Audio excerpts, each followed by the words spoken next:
আমার বাচ্চাটা আমি আমার স্বামীর কোলে দিতে পারি না, যে দেখো তোমার বাচ্চা, তুমি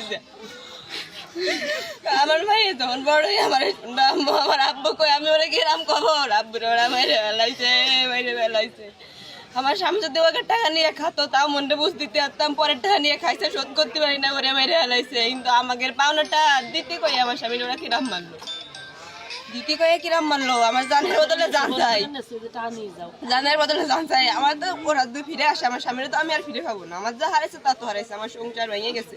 আমার এই মাইটুকুর দায়িত্ব কে নেবে? কেউ নেবে? আমার এই মাইয়া আমার দায়িত্ব কে নেবে? আমার স্বামী যেমন হারাইছি আমি চাই ও যেন ওর বউ বাচ্চা যেন এতিম হয়, ফাঁসি চাই, আমি ফাঁসি চাই।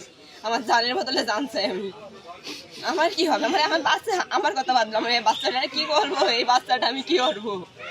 বাচ্চাটা এখনো বাপ চললো না, বাপরে কোনোদিন দেখলো না, তার আজকে বাপ হারাই গেল। আপনার কাছে জোড়াত করে অনুরোধ, আপনারা এটা দিয়েছেন।